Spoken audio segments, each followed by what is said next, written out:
Hello, folks. We're just going to wait another minute or two just to make sure we get a critical mass of folks together. Good afternoon.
All right, well, might as well get started. I'm sure we'll have some people join us in the next few minutes. But good afternoon, everyone. My name is Kevin Young. I'm a senior urban planner with the Department of Land Conservation and Development. And I'm a member of the rulemaking team on this set of corrections and clarifications amendments that we're working on. Really glad that so many of you could attend this meeting on relatively short notice. We do appreciate it. You may be aware this group has been formed as sort of a subset or supplemental to the work of our rulemaking advisory committee. And the purpose for this group is, as we've been thinking about it, is to allow for a deeper dive into some of the more complicated and technical rule amendments that we're working on. And as such, I'm really pleased with the group we have here. A lot of expertise in the room, a variety of perspectives represented. But before we get into the topic, I'm sorry, was there a question? No, okay. So before we get into the topics, just some basics about the meetings. I think we're planning to do these remotely. It just works best for people in their schedules, not to have to worry about traveling for meetings. I think probably all of us have participated in virtual meetings before, but some of the basic protocols are, when we're working with a large group, raise your hand if you want to make a comment. If you're having technical issues, please chat to Casaria Taylor. We'll do introductions in a moment so you can meet everybody on the team, and she can help you out with that. We're also definitely open to written comments, both from members of the public and also members of the Technical Advisory Committee. Anything that you want to submit to us can be directed to our CFEC email address that gets to the whole team. And if somebody could drop that address in the chat, I'd sure appreciate it. Somebody on the team.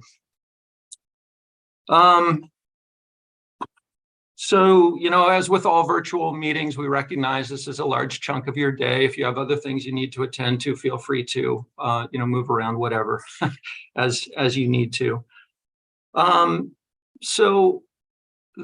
I think that gets us through the technical details. Let's go ahead and start with introductions. Again, I'm Kevin Young. I'm a member of the CFEC rulemaking team at the Department of Land Conservation and Development. I'm just going to do really quick introductions of folks on our team, and then I'll just call out individuals, and we can just have each of you introduce yourselves. So, also with us today is Matt Kroll. Matt, if you could, yeah, there you go, perfect. Who's our Planning Services Division Manager.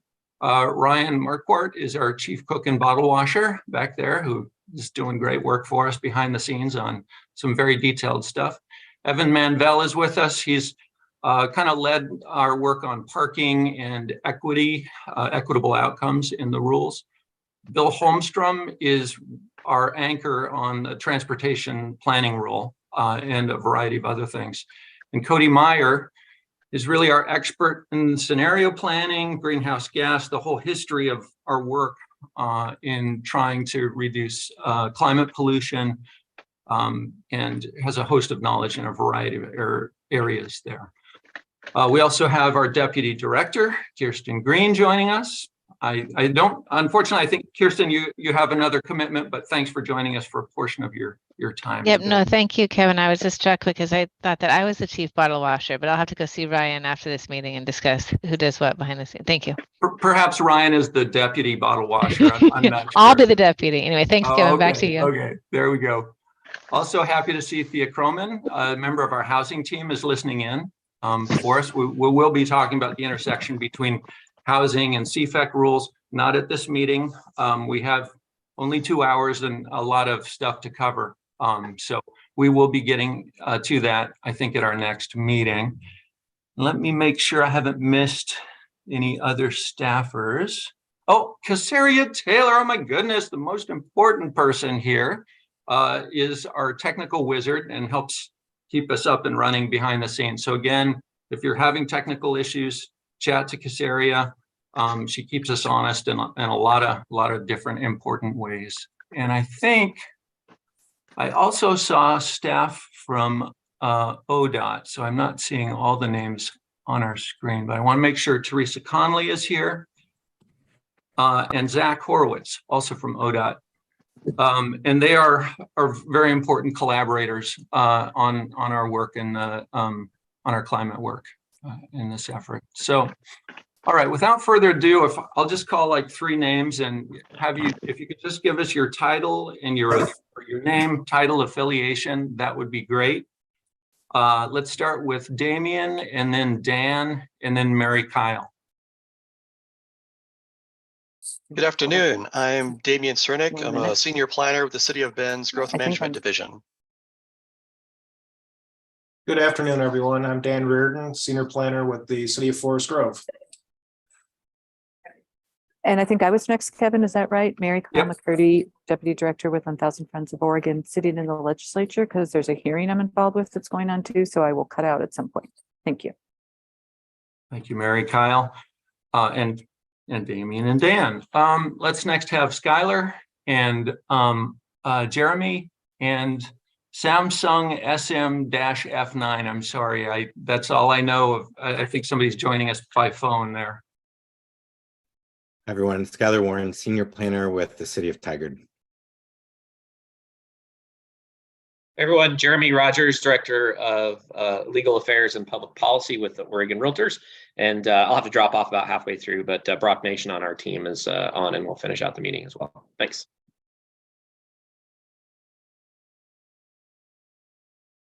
Now, I don't know if Samsung knows that they're Samsung, unfortunately. Maybe is that JP? Are you Samsung also? All right, well,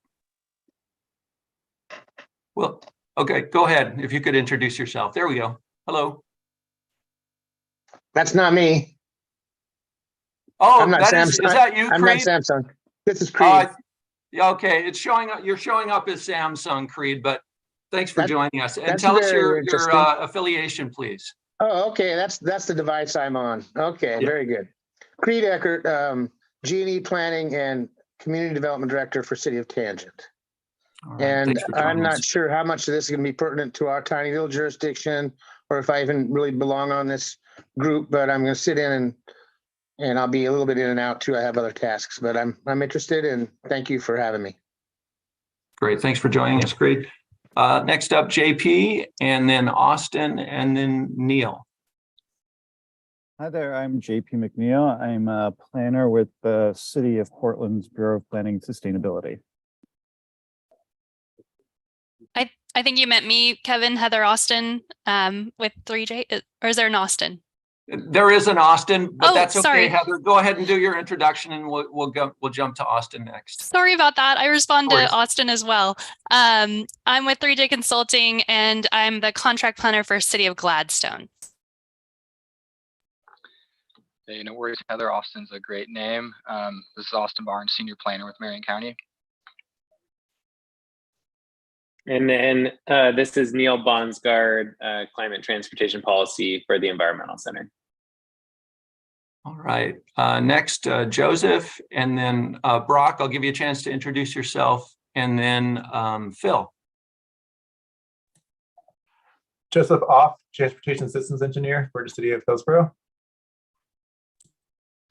Everyone, Brock Nation, Policy Director at Oregon Realtors, and here's the alternate for Jeremy after he hops off. This is Phil Namany with the City of Portland Bureau of Planning and Sustainability. Let's see, I don't know if can people hear me? I don't see my thing coming up on here, but okay. I'm in a conference room, so it's being a little bit weird. Yeah, we can hear you just fine, Phil. Thanks. Let's see. Next up, let's go to Barbara Fryer, and then Christina, and then Julie. Good afternoon. I'm Barbara Fryer. I'm the Community Development Director for the City of Cornelius. Christina Kraz. I'm the Assistant City Attorney with the City of Springfield, and I work very closely with our planning staff, economic development staff, and housing staff on all kinds of planning related topics. Good afternoon. I'm Julie Warnicki. I'm the Transportation Planning Manager for the City of Salem Public Works Department. Okay, I'm sorry. People have jumped around on my screen, so now I have to remember who's gone already. So bear with me here. Jamie and Michael and Steve. Good afternoon, everyone. I'm Jamie Stasny from Clackamas County. I'm the Regional Transportation and Land Use Policy Advisor. I will be in and out today as well as I have conflicting meetings, but most of our team is out for one reason or another. So I'm representing Clackamas County today. We have submitted comments and concerns in writing as well.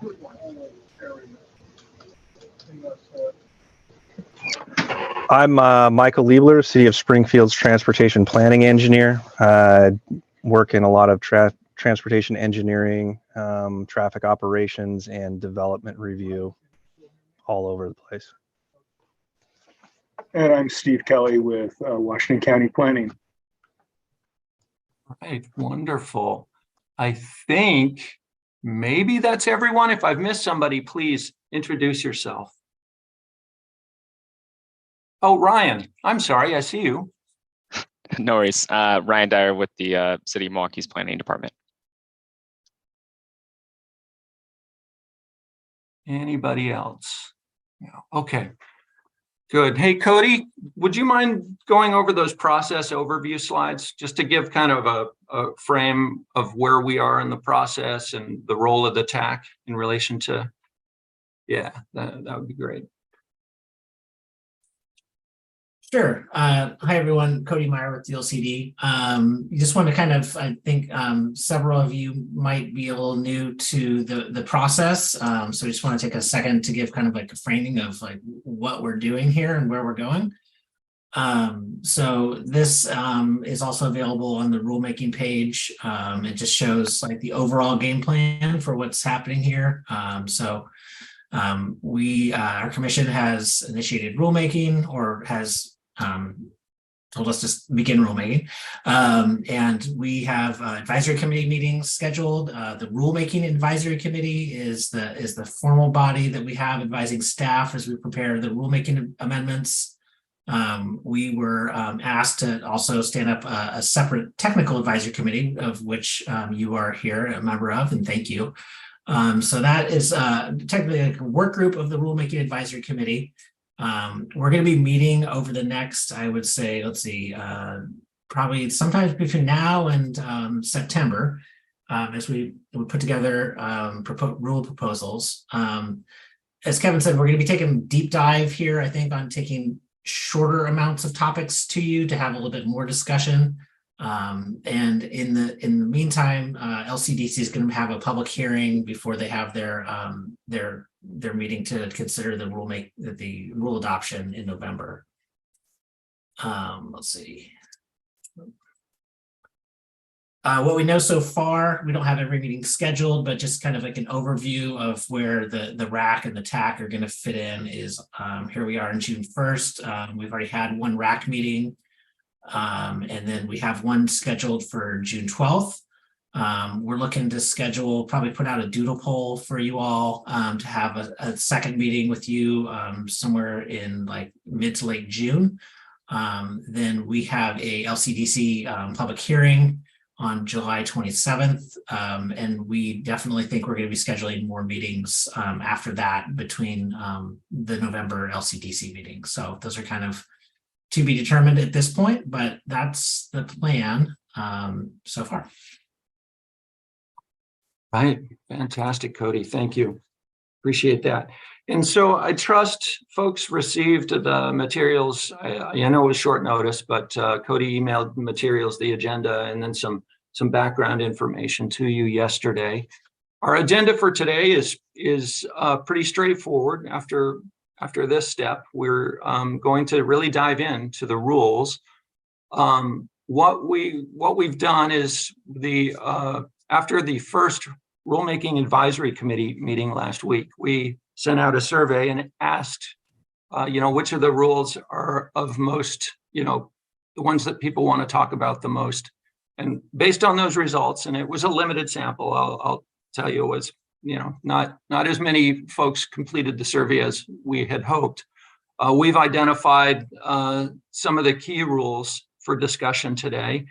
Those rules are, and this is all in Division 12. So OAR 6, Chapter 660, Division 12, Rule 0210, that relates to vehicle miles traveled as a measure for a variety of certain types of land use decisions or decisions that get made. The other rule is 0405, which has to do with parking related requirements, and Rule 0830, which has to do with project lists and the requirements to review capacity increasing facilities and sort of how that will play out in the future under the rules. Before we jump in, I want to provide a space for any questions that anyone has about process or just want to pause here if there are any questions. Okay. Well, hearing none, I think we're going to dive right in. I guess the one thing, so we're going to talk, we've got about an hour to talk about the rules. I have a quick question. Yeah, let me just finish, Michael, and then I'll get to you. I'm sorry, I meant to review the entire agenda and then I got off track. So we'll have about an hour to discuss the rules that I've called out. If we get through all of them in that time, there's some others that we can talk about. I don't expect that's going to happen, but maybe it will. We have made space in the meeting for topics that members want to discuss at future meetings. And so I want you to, if you have ideas about other rules that we haven't been talking about, we are keeping track of those. Some of those we hope can be accommodated in this rulemaking effort. Some of those may not be able to be accommodated in this rulemaking effort based both on the scope that we got from the commission for what we're doing and also just frankly the time that we have. However, we are keeping a list for future amendment processes. So there will be an opportunity there. And then at the end, we'll have some time to talk about costs and needs for local government implementation. As well as provide a little bit of a background on the fiscal impact statement that you'll see. So, all right, I'll stop talking. Michael, you had a question. Yeah, it's specifically about kind of the TAC makeup and opportunities for other groups to join in and participate.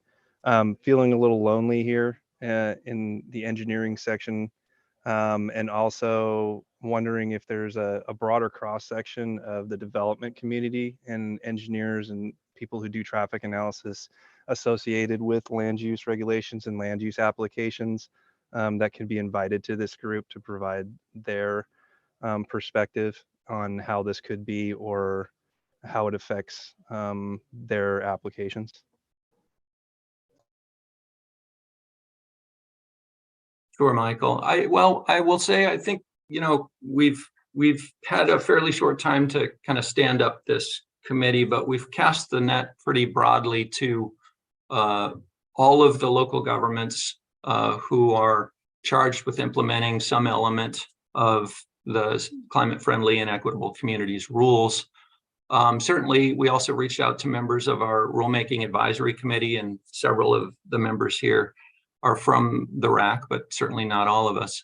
I think that there actually is a fair bit of representation from folks with varying levels. I can't tell you who's a licensed engineer. I know we have folks from the consultant side. I'm not sure if the one person I'm thinking of right now, I'm not sure is here today, but hopefully can make future meetings.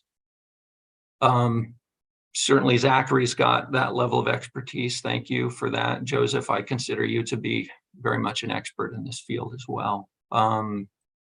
So I'm not arguing with you. You know, yes, it's planning heavy.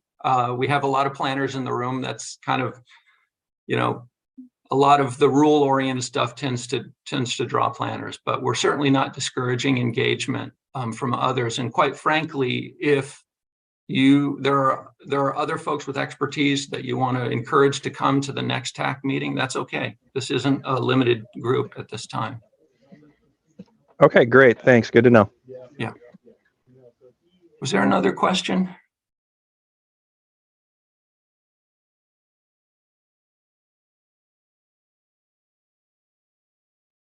Then I think we are actually ready to jump into the rules. I'm a little behind schedule, so my apologies there, but let's go ahead and go to Bill. I think you were going to talk about Rule 210 first. Maybe Bill and Cody, I'm not sure kind of how that lines up, but take it away. Yeah, thank you, Kevin. Again, just identify myself, Bill Holmstrom. I'm the agency's Land Use and Transportation Planning Coordinator. And we're talking about Rule 210 today. I just put together like a little PDF with a few pages just to kind of set up the discussion, and then we also have copies of the rule text so we can really talk about get in the innards of it. So here, let me make sure I can share that here. Where are you? There you are. Okay, hopefully folks can see that. And yeah, I've got Cody Meyer here as well, who will potentially be able to help me with a few things, as well as Zachary Hortz from ODOT, who may also be able to chime in from time to time. There's a few pieces of this that really are more in his area. But before we get into the kind of the substance of the rule, I really want to talk about a change that we're proposing to make to the timing of when the rule becomes effective. Right now, the way the rule is written, and this is in Rule 12, which talks about the timing and implementation and kind of the phasing in of all the kind of our updated rules.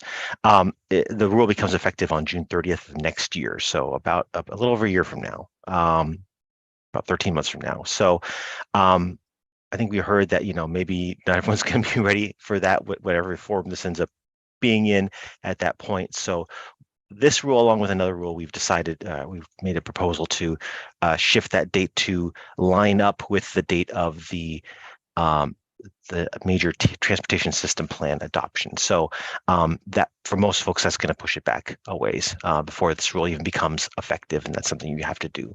That gives, you know, us time to put together the tools necessary to help local governments do it, and to be, you know, a little bit more clear about what the rule is, which is what we're going to talk about right now. So the rule, the purpose of the rule is to, you know, it's part of, you got to think about it in terms of the entire package that we're trying to do. We're trying to kind of shift how transportation system planning works to really move in a direction where we're focusing on a wide variety of values, including equity, including climate, which comes down to a range of things, but you know, having to do with fuels, electrification that are kind of out of our reach, but reducing the amount of driving that folks have to do in order to live their daily lives. That's what it comes down to, what most of our rules are trying to get at. That means land use pieces, and that means transportation system planning investment, that side of things as well. That's really where this lands. So this rule is really to talk about the modeling or analysis of the transportation network, and at the time of land use decisions, make sure that and we're trying to meet a set of targets. This rule doesn't even say meet the targets, which is a reduction of VMT. This is just saying don't increase VMT. That's what it says right now. I think we heard that the adopted version of the rule is very broad. It basically says if you're doing two things, if you are relying on transportation models or mathematical analysis of the transportation system in order to make a land use decision, then you've got to use this rule. That's pretty broad. We heard a lot of examples from folks about why that might be too broad. One of the reasons why I want to make sure we're doing some clarifications to this rule to make sure that we're narrowing down on what's important. But what does the rule require? Well, it would require a city or county to ensure that the model or analysis that's being used to account for changes in VMT per capita traveled that would result from transportation projects proposed as part of the land use decision, not from the land use decision itself, but from transportation projects that would be part of that land use decision. And to make sure that the assumptions and the inputs that go into that modeling or analysis are consistent with acknowledged plans, and that the modeling or analysis demonstrates that the land use decision would not increase VMT per capita. Again, not to just meet the target, but to actually just not to increase. So a little bit of a lower bar there, but still folks were saying that might be hard. So we did hear concerns about this rule. I'll highlight a couple here. I think folks in the room might have more, but the use of the term, I think, land use decision was very broad. And I think unintentionally could include some activities which this review was kind of overkill or didn't really make sense. So I think we want to make sure that we were being a little bit narrower in how we interpreted that, or how we were clear about what this applied to when we did our proposed amendments. And happy to continue to have discussion today about maybe what does make sense here. And then the other, I think, big thing that we heard is that the tools that local governments use to measure VMT per capita, especially at the scales that we're talking about, they don't exist, or that they're difficult, or that they're not at the level that folks are used to, especially to say do a V over C or a level of service type of analysis. That's what folks are used to. We're trying to move away from that, not necessarily completely away from that, but we want to make sure that VMT is part of that discussion as well. So there's a couple things that we're doing here. And one of them, and Zachary Horowitz from ODOT's on the call today. ODOT is working to develop tools to help local governments better use VMT as part of local transportation system planning. They've hired a consultant. There's an advisory committee, I think you met first time yesterday, if I remember right, to really work on those tools and to make sure that we're bringing something to communities in Oregon to be able to use VMT as a tool to help move us forward in transportation system planning at different scales. I'm not the expert on all the ins and outs of how that works. There's folks in the room that probably know more about that stuff than I do, for sure. And I don't know, Zach, if you have anything to add to that, but I just wanted to highlight that the state realizes that's an important thing, that we're going to need that for a lot of different pieces of our rules, and that this is something that's critical. So ODOT is investing to make sure that's happening. Zach, did you want to? No, I didn't. I just came on in case anybody had any questions for me.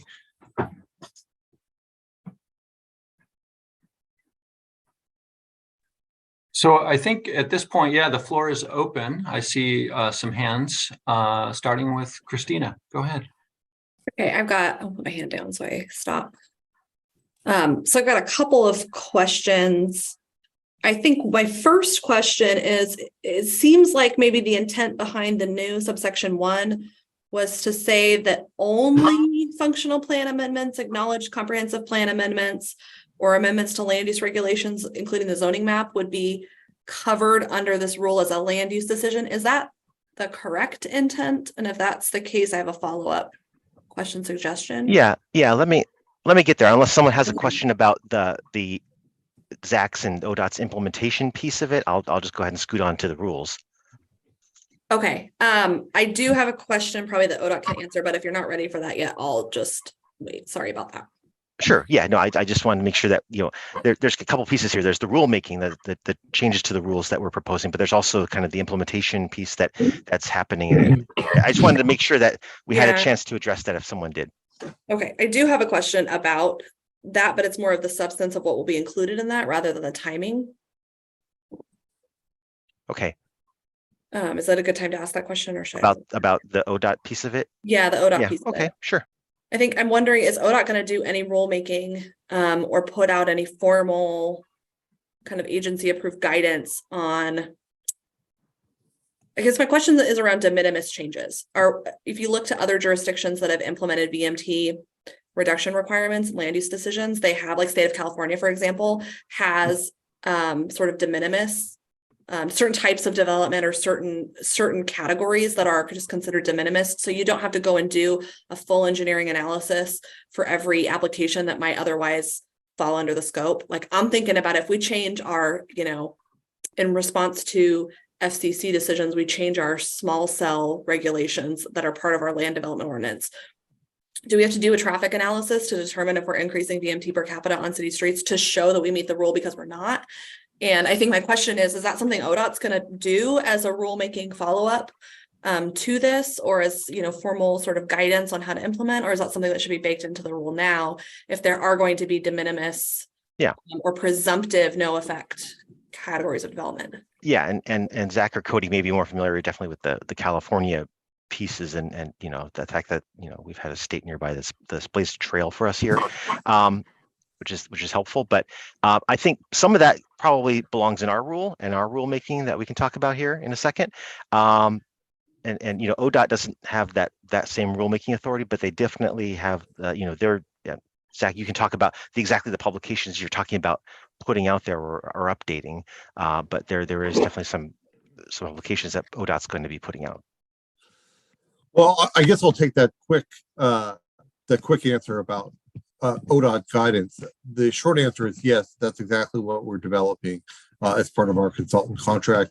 And we're expected to have a draft guidance available for use prior to adoption, not really adoption, prior to incorporation into our analysis procedure manual by the end of 2023.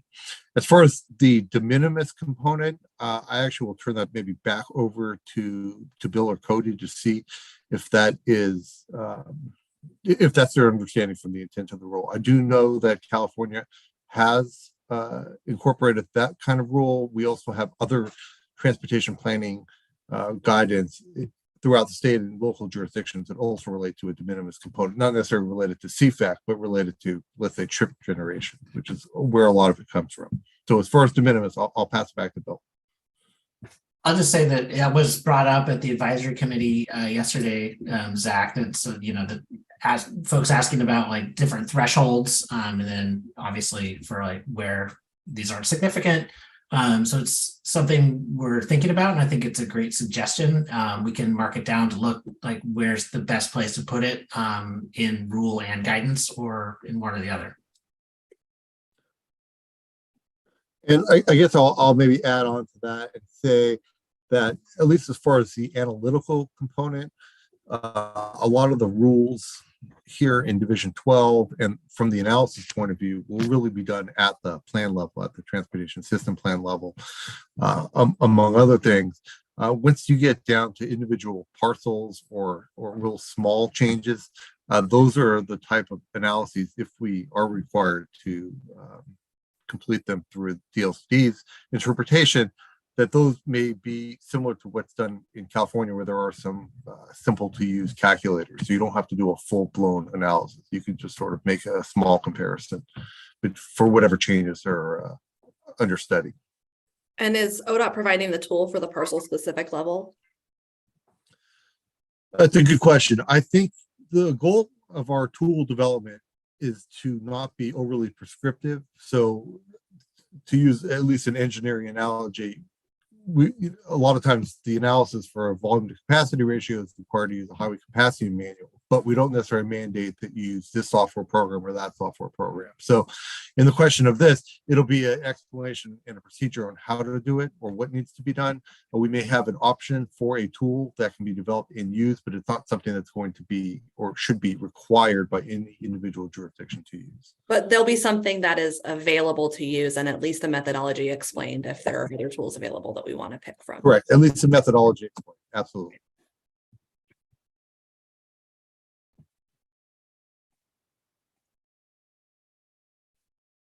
Thanks. That's all my questions for ODOT. Well, did we get to your first question though, Christina?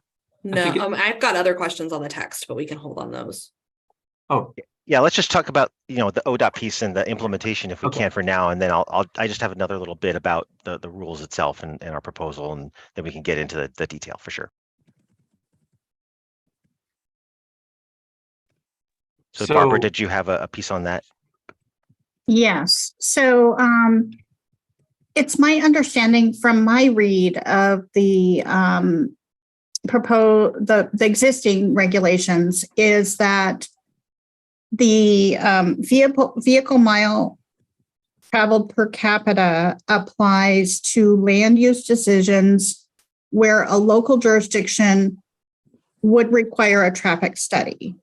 But if we don't require a traffic study, it would not apply. Is that correct? That's correct. The way the rule is written right now, if you're not doing a transportation analysis or modeling, or you're doing a study, then you don't, that the rule doesn't apply. That's correct. So if we are implementing our current transportation system plan by requiring, say, somebody developing the half width or 3/4 width of a collector street that is on our transportation system plan already today, and we don't require them to do a transportation system or a transportation analysis or modeling of any kind, then they would not have to do a vehicle miles traveled per capita analysis, correct? That's the way the rule is written. Yeah, that's correct. And we're not anticipating changing that? I don't, not the way that's written. I don't believe, no. Okay, We're great. making it more, even narrower. Okay, great. And then the next question is, it's my understanding, as I think Christina and Zachary have talked about, that vehicle miles traveled per capita is a great tool on a regional or even a countywide basis, but is not necessarily a good tool for a parcel by parcel or even a subdivision basis.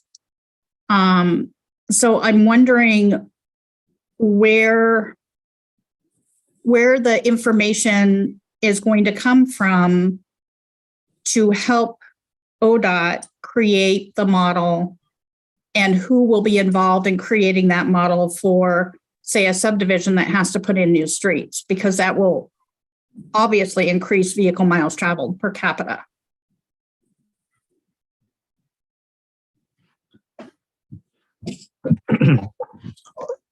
I'll try and take this one. It's a good question, Barbara. Let's see. As you stated, the intent of the rule is to really do the V&T per capita calculation at the TSP level, at the plan level, effectively, right? That could also sometimes be other types of plans, not necessarily just transportation system plans.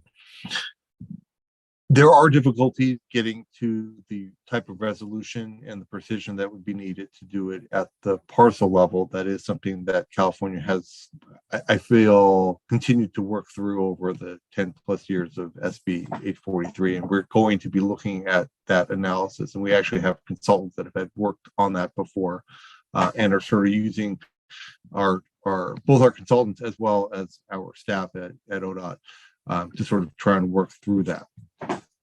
As far as something at the subdivision level, well, I guess in some ways it really depends on what type of subdivision we're talking about, right? Obviously, there's sort of the bedroom type communities, but there's also smaller ones that may not require a lot of streets. There's also that component of the climate friendly areas, which do have a real opportunity to provide a mixed use area that may not require as much infrastructure development.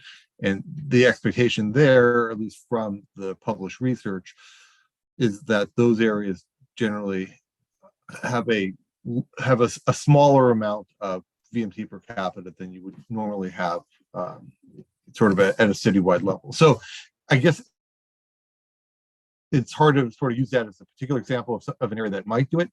Again, it's usually done at the comp plan level where you're sort of taking a look at all these different things together rather than individually looking at the suburban component. And that also sort of depends on what else is happening in the city, right? Accommodations for bicycles or pedestrians, for transit networks.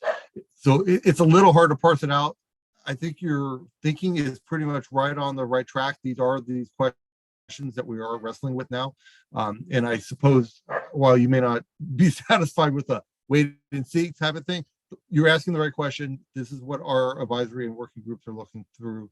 And we're trying to develop guidance and procedures that will get at the heart of what those answers are. And so in terms of land use decision, I'd almost recommend that you folks narrow the term land use decision to actually state what you're talking about so that it's very clear as we implement it and adopt it into our plans that we aren't stumbling on something that is impossible to do to try to comply with the regulation. So I urge you to look at that in detail. Thank you. Thank you. Julie. Yeah. Hi, actually, what Barbara just said totally rings true to me. I mean, I continue to struggle with, I think what Christina asked is who's making the tool that can be used at a parcel level for VMT. And it sounds to me like maybe the answer is nobody really is, or ODOT's maybe going to try to, but isn't sure it's possible.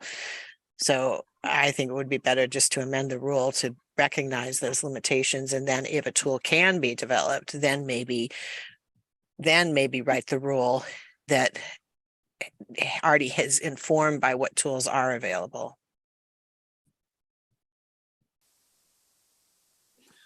Well, I guess I would say that there are tools that are currently available. In fact, I just got an update from the city of Los Angeles. They have a VMT-based calculator. A number of jurisdictions in California have moved forward with that. Some of it's a little bit a matter of, again, coming back to that question of de minimis. So if DLCD sort of reviews it in the context of what you're talking about, some of the other comments we've heard today, as well as ones we've heard in the past, where the question is, well, you know, we recognize that the resolution on VMT per capita is not going to be something that we're going to see, you know, under 25 trips a day or 100 trips a day or whatever that number might be. There is a question on, well, maybe the tool can only doesn't need to be done for 2 trips, right? I mean, when we look at the existing or the prior transportation planning rule, the addition of 1 additional trip from a zone change is the kind of thing that triggered that rule.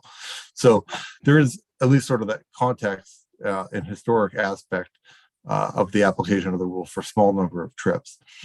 The question too, at the end of the day, comes to, are we really going to be able to do this in a consistent and scientific method that can be applied throughout jurisdictions, large and small, throughout Oregon, in a way that sort of stands up to scrutiny from effectively the public and all of our partners on this project. So with all that being said, the goal here is to sort of try and develop something that's not overly burdensome, that's still straightforward to use and allows you know, cities and counties subject to the rule to sort of be able to continue moving forward with their process in a way that's, let's say, not any more difficult than the 060 current or the older part of the transportation planning rule. Yeah, and I get that. I guess my encouragement would be to wait until you have done that analysis and that guidance, and then revisit the rule related to it so that we actually know that have rules that can be implemented consistently and efficiently across all jurisdictions.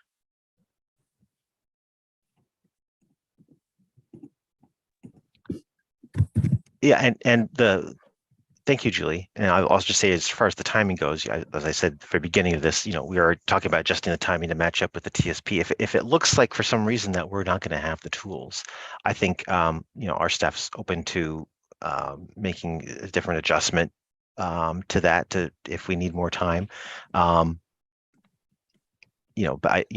right now Zach's working to try to get this done by next year, I think. So because we have jurisdictions that are going to be starting doing transportation system planning here pretty soon. Let me just step forward a few pages here, and then we can really just dig into all the different comments, because a lot of this stuff is good and what we want to hear. So I'll just talk about the proposed amendments real quick. This is our first. I'll freely admit on this one, this is our first stab at it, and I expect we will make changes here. What we propose to do is to clarify that the rule only applies to certain land use decisions. That's something I've heard a couple times here, and I think maybe we could do a better job of figuring out exactly what that is. What we chose was amendment to a functional plan, acknowledged comprehensive plan, or a land use regulation, including a zoning map.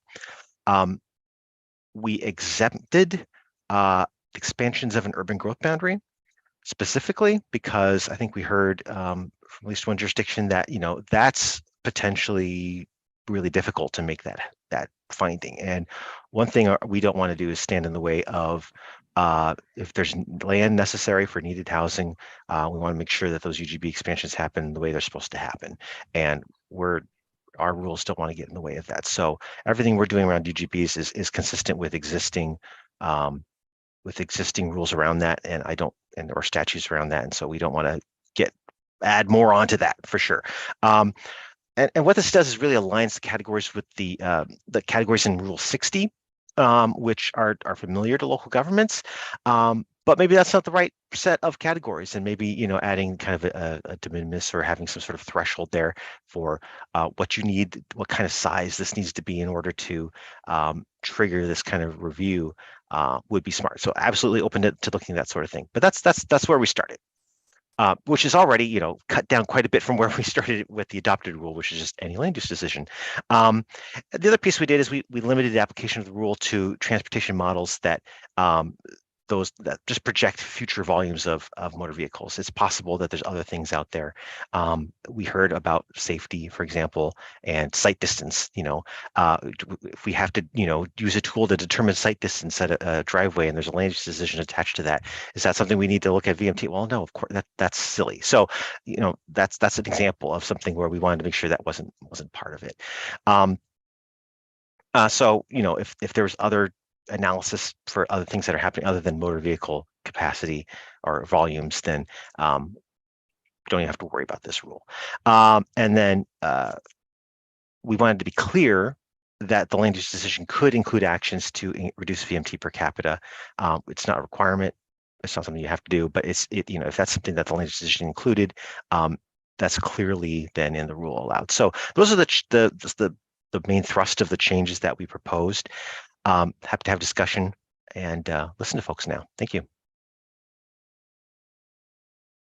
All right, before we move on to the next person, the time goes fast here. And we've budgeted, 3 topics for a little more than an hour. However, this is a really good conversation. And so I'm inclined to the piece at the end on let's have more time for this one, I think. Yeah, absolutely. So let's just do that.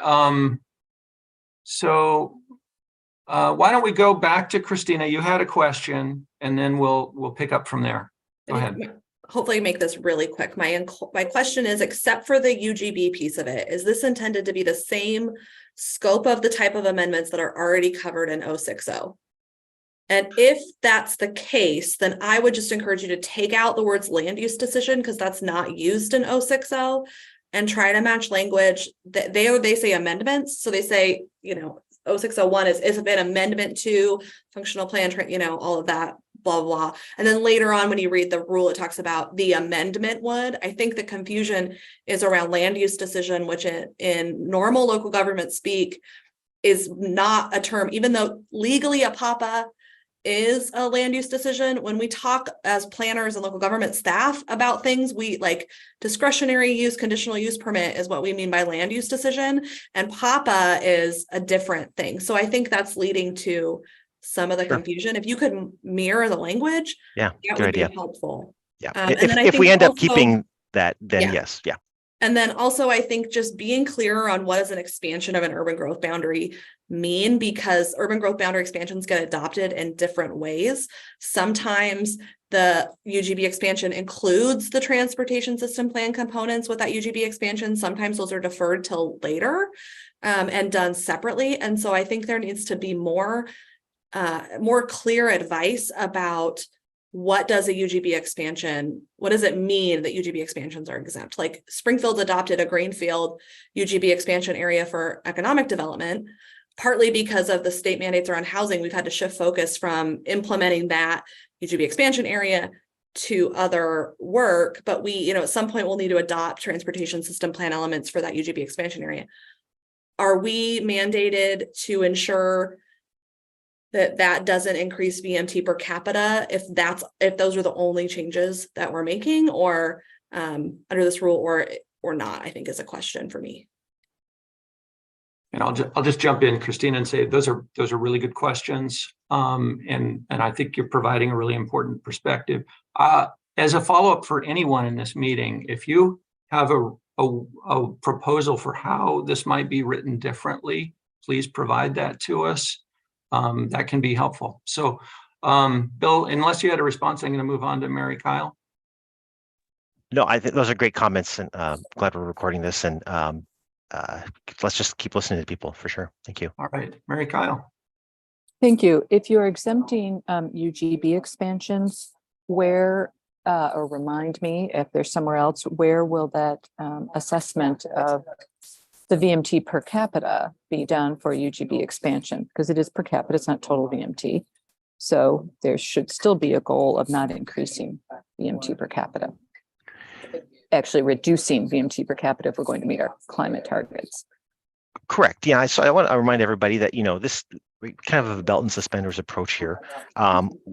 When folks are doing a TSP amendment, a major TSP update, and you're looking at your project lists and putting those together, those are going to have to meet certain thresholds as well. And including the overall financially constrained project list is going to have to work toward meeting, or toward, what is it, Cody? It's not increasing VMT, I believe. Isn't that where we ended up? So there's still kind of those overall pieces that go along with the transportation system planning.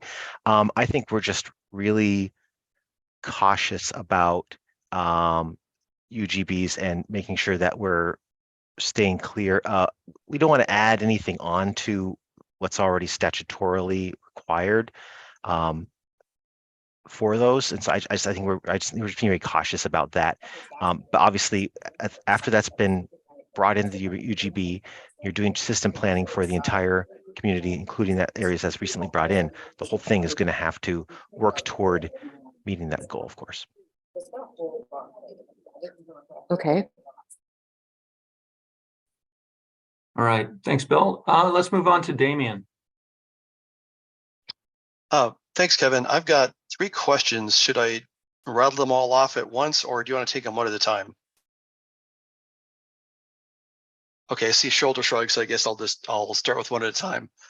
I have a clarifying question on timing, where I wanted to make sure I'm clear that 210 would, as proposed, apply after a major transportation system plan update was actually completed and acknowledged. So once that action was completed, then 210 would apply to land use decisions made after that would fall under the proposed number 1. So what you're saying is that you've done your TSP update, and now 210 applies for decisions after that. That's correct. Yes. Okay. Second question is on number 3, new number 3, regarding transportation projects. So I wanted to clarify that. Try to clarify what transportation projects would include here. And I'm trying to differentiate between, say, a plan amendment and a zone change, where a project is only proposing, say, frontage improvements to bring a street up to standard, versus a either like a quasi-judicial or legislative plan amendment that might include a new street network, maybe an extension of a collector road. So would 3 then apply to that second category of land use decision, but not the first? Good question. I think I might have to give that a little bit of more thought. Okay. Okay. And then final question under the new number 5 regarding actions to reduce vehicle miles traveled per capita. Is that going to be encompassing things like expanding transit as part of a project, maybe looking at new active transportation routes, so that these things can be incorporated in any kind of evaluation of what these changes in land use would do to vehicle miles traveled per capita? Absolutely. That's what that's intended for. Yeah. Okay. All right. That's all of them. Thank you. Thanks, Damien. Okay, let's move on to Joseph. Yes, the first one goes, I would agree with what Springfield said about just the concern with the word land use decision. I brought that up before, and I'm also hearing from like Clackamas County and other people having that concern of that use of the land use decision. So yeah, if we could find a better wording, that would be great for that. Regarding the Mary's comment, my understanding still is that when the UGB is brought in, the UGB has to do a comp plan amendment, and we would be doing, the local jurisdictions would be doing the vehicle miles per travel per capita when we were doing that comp plan amendment, and that's my understanding, correct? Because I don't think that was clear when you were talking back to Mary, but I just want to be clear that we are still being held to. It's just that the adoption of the UGB coming in is not being held to the VMT. It's the comp plan of the UGB. Yeah, potentially. Yeah, I think I think we need to be clear about what that exemption includes, and beyond, we can make the policy here for what makes sense. You know, the issues when it comes to UGBs and kind of these areas that are unincorporated, there's so many different ways that jurisdictions handle this. The existing rules for a long time have already allowed jurisdictions to defer the 060 analysis in these areas that are brought in. They maintain maybe that kind of resource designation, kind of that farm use, even within the urban growth boundary. And until the time that I mean, sometimes there's even, you know, years or decades in between those things happening. So there's a lot, and sometimes they just come in and everything's done all right at once. So there's a lot of different ways that folks handle this. And we just got to make sure that we're doing something that works in a lot of different circumstances. And then just my one suggestion with this wording in this rule is that, as we discussed earlier, and we heard from Zach and Barbara, everything, and others who made the same comment, the travel demand model that we use is, you know, it has its limitations, and we can't go down to the small parcel size. And so I think it might be good, instead of just having a blanket saying like model, maybe it sounded like ODOT is looking at something that deal with smaller parcel size for comp plan amendments, and maybe we should make this a little bit clearer of when, and I don't know, do we go by the acreage of the parcel? Like, okay, we maybe it makes sense if we do 1,000 acres. Yeah, we can do a travel demand model run, but if it's like 1 acre, it doesn't make sense. It's just too small to do a travel demand model run for a VMT per capita, so we have to go to a different form of calculation. And so I'm just wondering, I just feel like right now subsection 3 just says the model, so I'm just afraid it's totally making us reliant on the travel demand model. And when we're coming in with a small 1 acre parcel for a comp plan amendment, either it's legislative or quasi-judicial, we're just not going to be able to, it's just going to be more challenging to do. So that's why I'm just wondering if there should be some form of acknowledgement of the size of the parcel. Yeah, I think I hear the comment about making sure that the rules and the tools match up. We don't want to prescribe any particular tool, including use of a regional travel demand model or anything like that for any of these things. I know that's what a lot of people use for a lot of this analysis, but we don't, the TPR doesn't require that use. And we don't intend to, you know, say use this type of model or anything like that. And in my understanding, ODOT's going to be coming up with tools for folks to be able to use at these smaller scales. How small? It sounds like Zach and smart people are working on that. And we want to make sure that we're lined up with that wherever that ends up, I think. Yeah. That's why I was wondering. All right. should it become I'm quicker sorry, but model we are kind of getting to overtime. I do want to, thanks, Joseph. I do want to get to, well, we had two more questions to Jeremy and Steve. And then I'm sorry, I'm afraid we're going to need to move on to the 0405 rule just to make sure we have enough time to get through all this stuff today. So Kevin, if I may, just real Yeah. quick, I'm sorry, but just I know you're trying to move us along, and thank you. There's a lot to cover. I'm not sure that we responded to the size of the parcel issue that Joseph was raising, or if we should carry that forward to a future meeting. I think that we heard pretty loud and clear to talk about de minimis and parcel size and like a threshold. So we can definitely bring that back. Okay, thank you. Yeah. Joseph, does Yeah. that get to it, that second part? Yeah, I was just thinking, just have the rule maybe kind of acknowledge what we were talking about earlier, and not just relying completely on a model. But it's probably just some word changes there, but just allow that flexibility on the parcel size somehow. Thank you. Thanks, Kevin. Okay. Sorry, I didn't mean to cut it short. I just, let's go to Jeremy.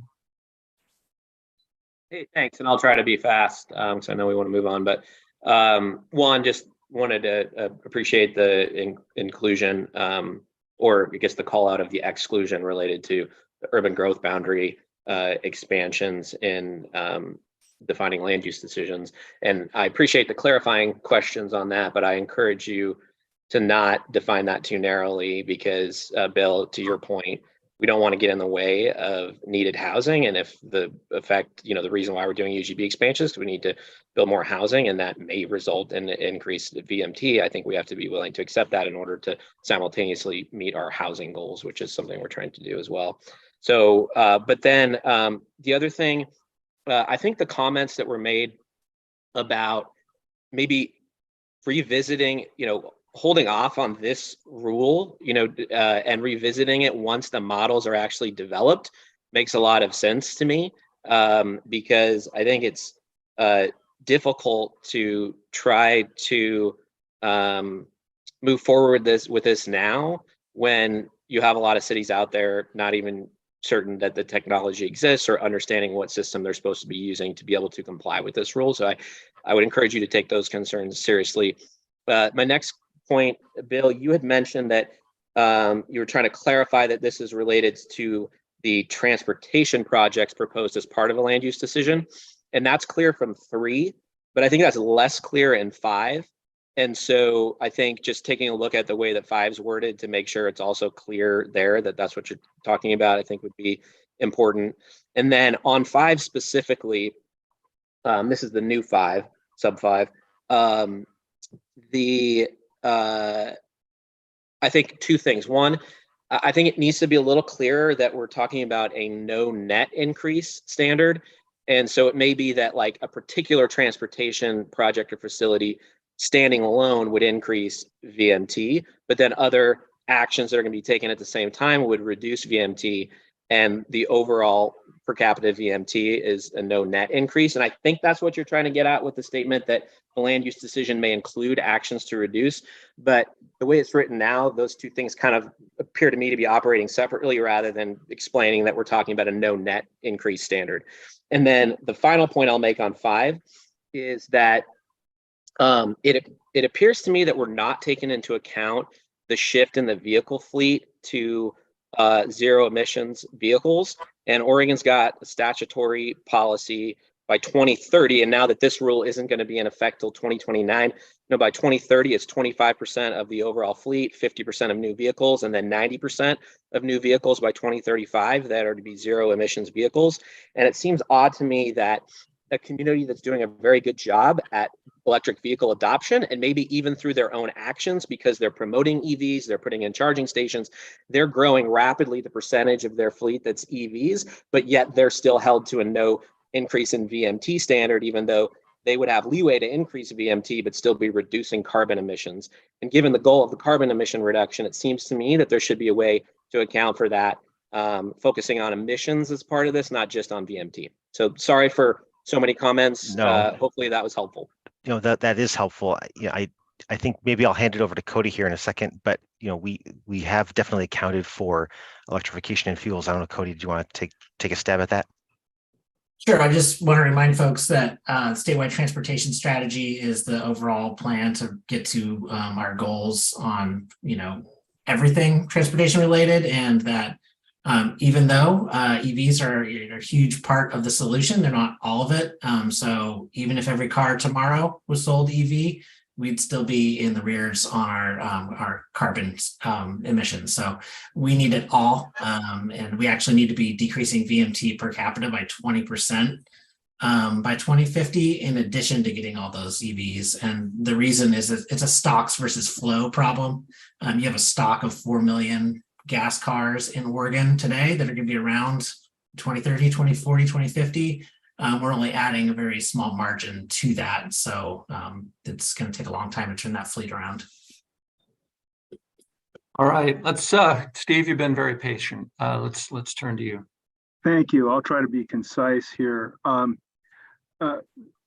Section 210 uses the word land use decision. I counted 5 times, and I like the idea of just emulating the language that's in the existing 0060. I think that's what you're trying to do here. I would recommend removing the term land use decision entirely, all of the 5 times it's used here. I think that would really clarify the wording considerably. And my other comment that I don't think has been made, I agree with a lot of the comments that have been made, and I really appreciate the discussion. This has been a very productive, I hope.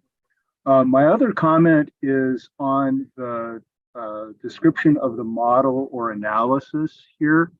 It talks about the need to have that consistent with acknowledged plans. Models are used comparatively. So it seems like one of the scenarios should be consistent with previously acknowledged plans, and some of the other scenarios would be compared to that existing acknowledged plan. So I think there's a ways to really simplify the language in this section. And if you want to go into more detail about it, I can share what I've sort of thought of, but I think the prior discussion gets most of the way there. But I didn't hear anyone mention that sort of comparative analysis with existing plans. So I wanted to make that comment. And again, I just wanted to thank everybody for the comments and having this kind of discussion. So I really appreciate it. Thank you. Thank you. Thank you. All right. Yeah. And again, if you have a written proposal for how to reword something, please provide it. We're very happy to look at that. Let's move on to Evan, maybe give a quick overview of Rule 405, and then we can allow comments, questions. Great. Thanks, Kevin. So we did we're proposing a variety of changes in 405, particularly 405-4, which has to do with large parking lots. So this is kind of all the different things that we were proposing with 405. Some of which were in the temporary rules and some of which are subsequent. So yeah, we clarified the language. We moved up the threshold to a ½ acre from a ¼ acre. We exempted those projects that are providing green energy technology.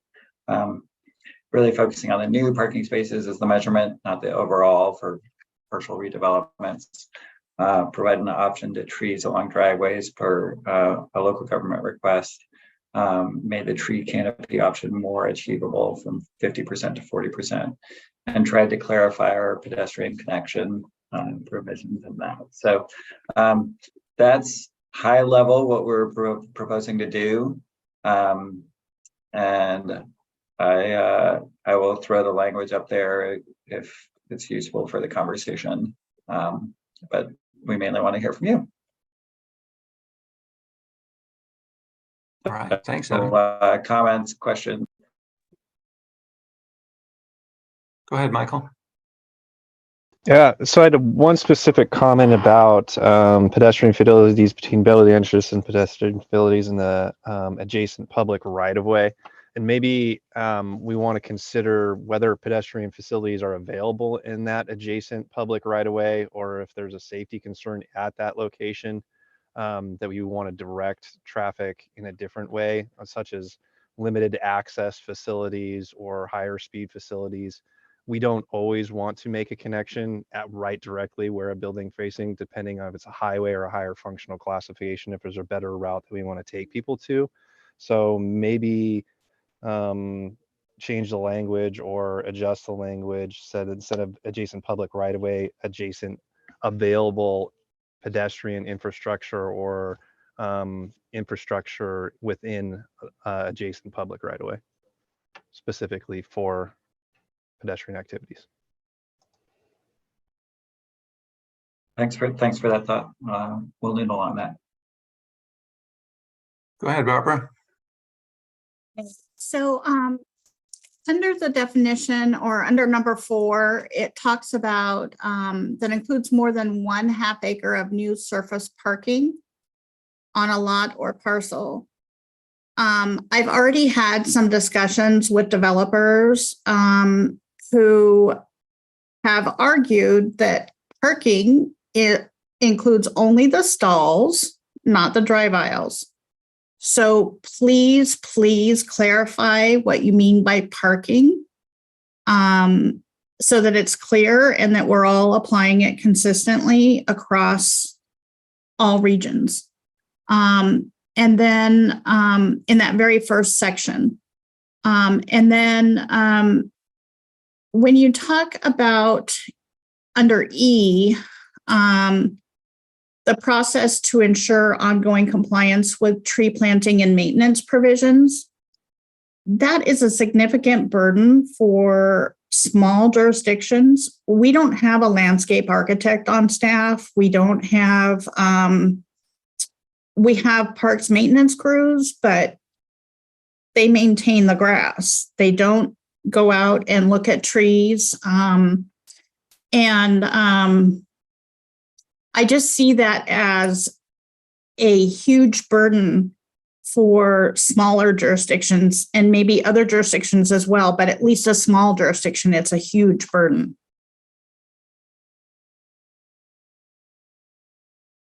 Thanks for that feedback, Barbara. Just want to echo what Barbara said, and I'm not sure that staff really understand what is in the A300 standards. They are incredibly detailed. They get down to the proper, I mean, it governs the proper angle of pruning cuts, the proper composition of soil, the proper timing and amounts of watering, root care techniques. I mean, it is an extensive set of practices, which a great idea. We would love to be able to do them. Springfield is a medium-sized city. We don't have our own parks department. That is an entirely different governmental entity. We don't have people who go out and, I mean, we struggle to maintain the street trees that we have, which is very important to us. We have made it a priority to leverage grant opportunities, to work with Friends of Trees, to leverage CDBG funds, to plant more trees. You know, urban canopy is really important to us, but we don't have urban forestry. And if we're required to sort of have practices and enforce to the level of the 2021 ANSI standards, it is really burdensome. So again, I would just take this opportunity to give us the, area, set the broad policy. Tell us what you want us to have maintenance provisions generally address, and then where we have opportunities, we can implement some of that. For example, if we have stormwater facilities, one thing we're trying to do while we're doing CFEC implementation is implement our MS4 permit for treating stormwater runoff. So part of that is going to mandating more low impact development approaches with our stormwater, where we can, when it's not for clear and objective housing requirements. We're trying to get people to put the tree, like as much of their tree requirements on site as possible over their stormwater, so that you're cooling the stormwater, since temperature pollution is an issue. And then along with that, we can include as part of operations and maintenance requirements for that stormwater facility, some tree care or tree maintenance, requirements to ensure those trees stay healthy and provide those cooling effects on stormwater. But in a lot of cases, we don't have a mechanism, and we don't have staff that are funded or paid to go out and look at, are the parking lot trees that aren't part of stormwater being trimmed? We can charge stormwater user fees as a city and use that revenue to fund stormwater staff who go out and check that the landscaping in the stormwater facility is being minimally maintained. We have a schedule and a process for that. But just to do stormwater facilities is like, several full-time staff. So if this is a requirement that we have to have enforcement, even for cities size of Springfield, we have absolutely no capacity to do that. So and I don't necessarily think that that's part of that there's a big problem with like trees being butchered in our community. Mostly we have an issue with like somebody takes a tree out they're not supposed to, and then we can tell them you got to put back the tree and you got to put this type of tree and here's your corrective tree felling permit. So we have those systems already. I would just really encourage you, like Barbara said, to look at a different way to approach this standard so that you're getting what you want without this like incredible level of detail. Thanks, Christina. All right, thanks, Christina. Sorry, didn't mean to cut you off, Evan. Let's move to Damien.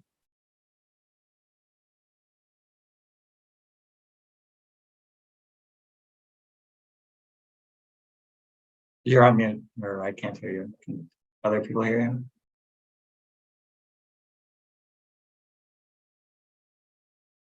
You're still muted.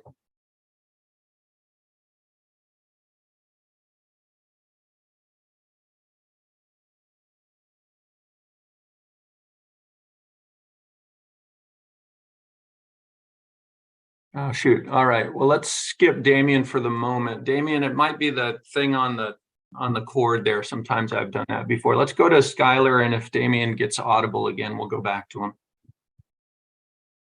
So 3 comments. One, building on Barbara's comment about the parking lot delineation. I think just clarifying not just drive aisles, but whether planting areas within the parking lot are included within the calculation of the parking area, because we are creating areas for vegetation. Does that count towards the total area? To Christina's comment about the ANSI standards on maintenance, I think I agree. We do land use.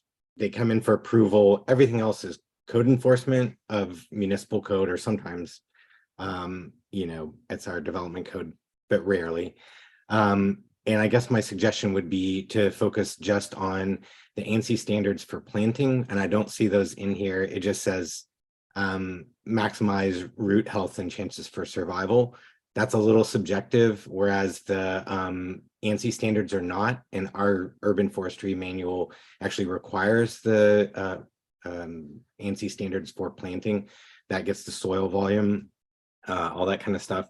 And then the last thing I'll say is on the continuous canopy, that has just kind of given us a lot of grief trying to figure out how to actually write clear and objective standards to achieve continuous canopy.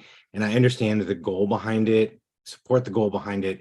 It's difficult to write a code that gets you there. And I think, similar to my earlier comment about 30% tree canopy getting you to the drive owl canopy that you were looking for before, I think just having the tree canopy requirement at a certain percentage actually gets you to relatively continuous canopy. It's not necessarily going to be overlap of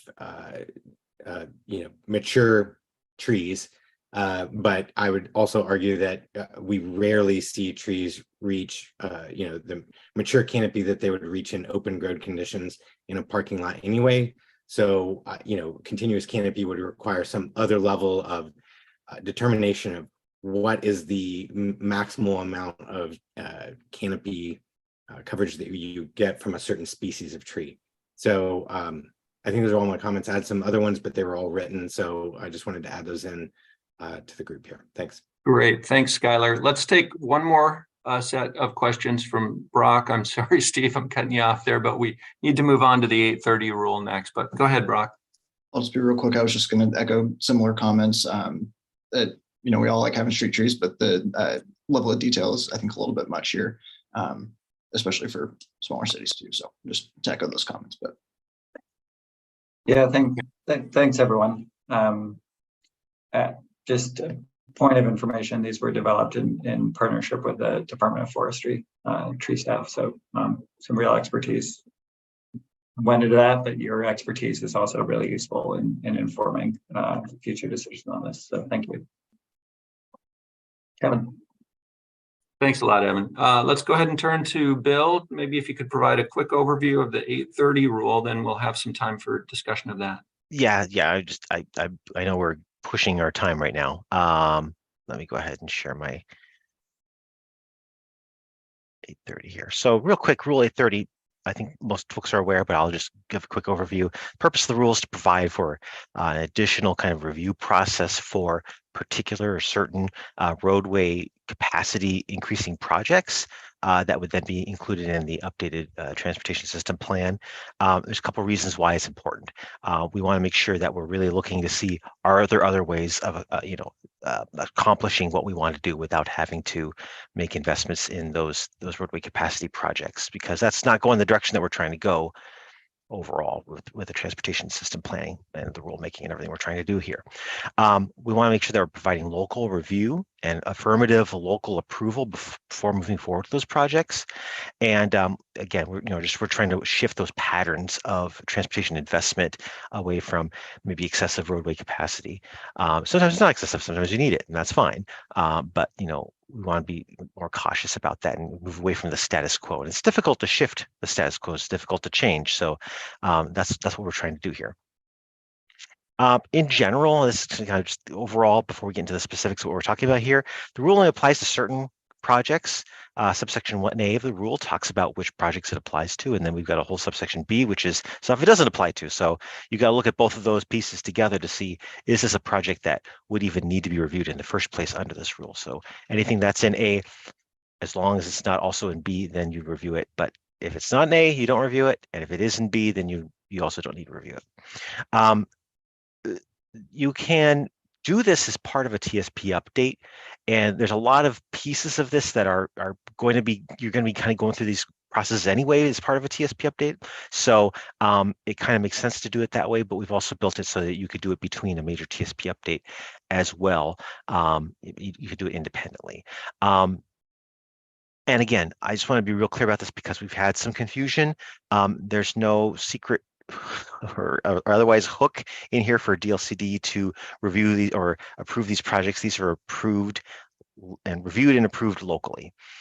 So the issue here we're talking about is projects that are underway now or will be underway at the time that you're doing a major TSP update, sometime between now and then. So we heard during that original process, what about projects that are underway that we're doing now? Do we need to go and review these all right now before we even go forward with this project? And we said, well, if you've got acknowledged TSP now, it's on the books, you can do those projects. Those are fine. Those are adopted. You've got them in your plan. Please continue with doing those. But at the time you do a major TSP update, then you need to make sure that you do that review. Well, what is underway? What is a project that's done? What's a project that's not done? At that point, because a lot of jurisdictions have lots of projects on the books that are sitting there and are in their acknowledged plan, but there's nowhere close to having any dirt turned, right? On the other hand, there's lots that are right now under construction. So there's a whole spectrum there.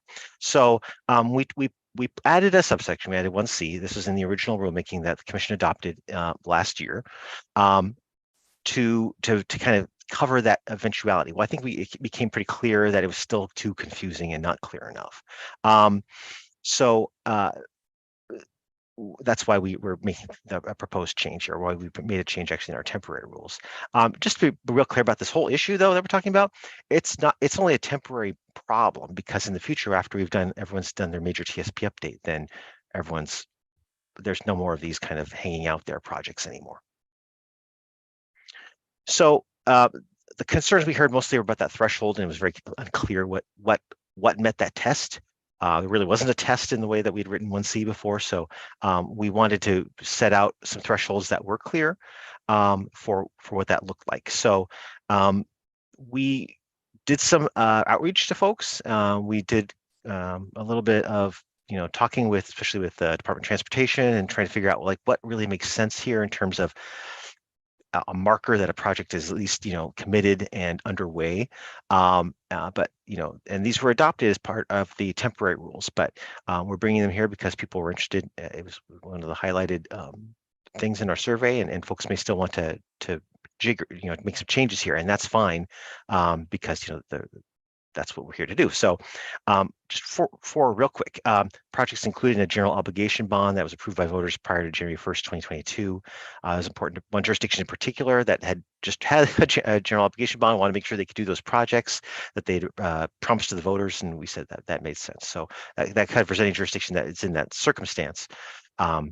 Those would then be covered, would not need to be reviewed.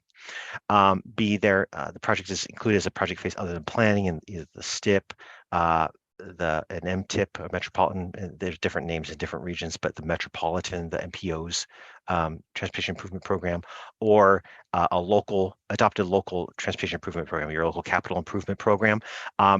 Usually once it's in one of those, it's got the funding to do it, and it's far enough along that it makes sense that we would let that go through. C is if it's received a decision under NEPA. Not every project goes through NEPA, but those that do, if they've received that FONSI or that category exclusion or the record of decision, I'm not an NEPA expert, then you're good and you can continue forward with that project, or the project's been advertised for construction bids. And that's pretty late in the process, I think, compared to some of these other ones, but not everything hits necessarily one of those other pieces. So we want to make sure we were covering our bases. Again, we're happy to listen and have folks make suggestions on maybe these thresholds. Thank you.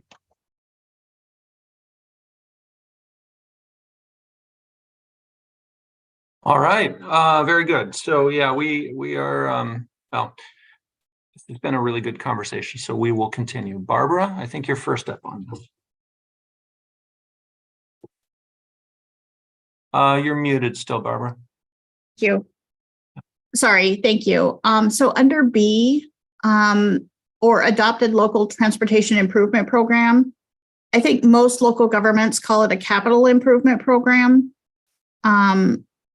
I would recommend changing it to that, just to be abundantly clear, that if it's in your CIP, that you can move forward with that project. Thank you. Yeah, we can do that. There's different names, different places in different regions across the state use different terms, so it's hard, but that's what we're trying to get at. So we can do that. Sure. All right, Joseph. I share my concerns before, and so I just feel like I'm be repeating it. But again, once our projects are adopted in our TSP, we move forward doing a locally preferred alternative alignment. We either do right away, acquire right away, or go up and work with developers, get them dedicated, or have developers plan it where developers are going to build the facility over time. So it's not going to be going through a city funded project program. And so again, it's just don't want to go back and do this long. It's definitely a lot of work, the Section 830 analysis, and I just it's not one small little analysis. It's a lot of work. So it's a lot of work to go back and do a high level needs analysis, saying whether or not this is needed after just our city has already invested so much doing preliminary design work and doing a lot of public outreach to do a more thorough design. And also, it should also be the concern of interchange area management plans. I do also want to note that there is the other section, 832B, which is my understanding is that if we do identify a project that warrants the Section 830 analysis, we have to go redo our entire TSP to comply with CFAC before we can authorize that project. And I guess the concern is that we have many meetings right now with ODOT where they have this kind of funding schedule that goes out to 2035 on when different jurisdictions are when they're going to give money, dole it out to different local jurisdictions here. And but something is triggered in this section in 832B, and there's also another one in I think 351A. Then they're going to have to, we're going to have to do our TSP sooner, and that's already like a 2+ year process to do a TSP update. So it's just something that also needs to be considered in Section 830 is 2B. So because it's just you're going to totally mess up ODOT's funding approach.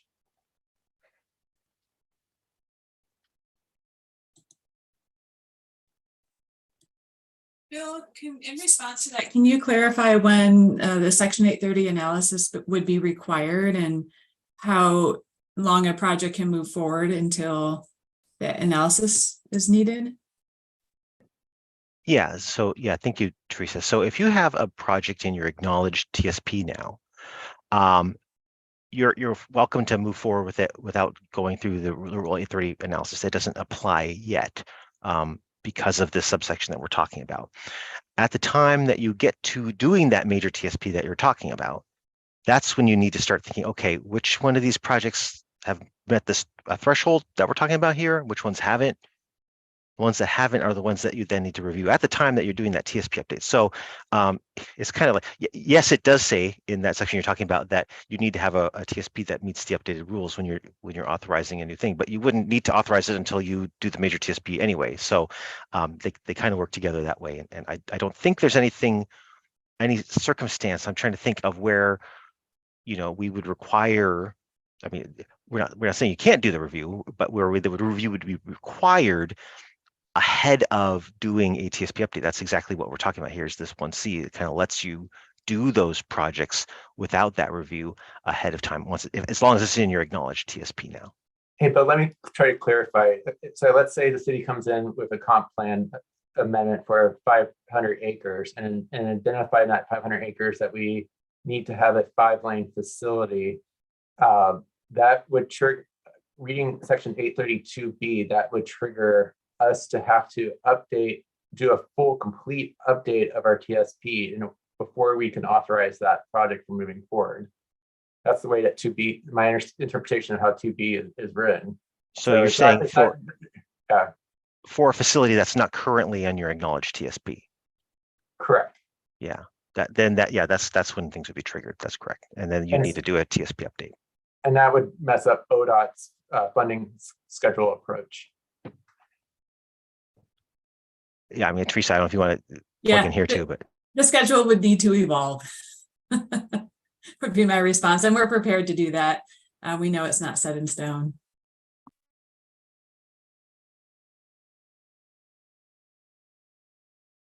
All right, let's move on to Christina. And I have just a question, and I'll hold my comments for written comments since we're running out of time. My question is the language, the project is included as a project phase other than planning in the STIP. So I opened ODOT has out the 2024-2027 draft STIP, which I'm assuming will be the one that, that'll be what's adopted and probably by the time, I'm not totally sure on your adoption timeline, that'll probably be what's in effect when this permanent rule changes are adopted. I am just having trouble figuring out what project phase other than planning means when I'm looking at the STIP. Because there's no like header that says project phase. There's nothing that really says phase. Some projects have names like phase 1A or phase 1B, but I think those are specific to local jurisdictions and how they're calling their projects. So what does phase other than planning? Does it mean that there's money in the STIP for non-planning activities? Does that mean that status is that it's any kind of project that's not a planning activity? Status, like what? I don't know what it means to have something other than planning. Teresa, do you want to? Sure. So we had heard from jurisdictions, and of course, ODOT had some feedback on this as well. So projects other than planning would include things like right-of-way acquisition, utility relocation, preliminary engineering, construction. Those are examples that come to in my head immediately. So then when you're looking at, so what you would do is you would look at the current project estimate field in the STIP, and if there's money programmed there, then it's not a planning project. What I'm having trouble with is how would I know as a local jurisdiction if my project that's in the STIP is included as a project phase other than planning? Like for example, I pulled up the STIP online so I can see what you're seeing. Like, I'm seeing columns for planning, preliminary engineering, right away. So if there's something in any of the categories other than planning, it could move forward. So if there's only planning money allocated to it, or if it's then it would not. But if there's preliminary engineering money, right-of-way money, utility relocation money, construction money allocated to a project in the STIP, then it could move forward. That's my understanding. Okay. And that would be at the time that you're undertaking your TSP update, not just when the rules are adopted. So Right, you've got maybe if you've got a few more years before your TSP update happens, and there's a new STIP since then, there's a potential that they could change. I think part of my question is, how would we know if we've got a project where we've got money in the STIP to do some planning work that still kind of needs to be done, but it's funded through preliminary engineering and right of way, does that mean it's still in a planning phase, or because there's money programmed in the STIP, does that also count? Because it's included in those other project phases as well, then it meets that criteria and it meets that threshold. Thank you.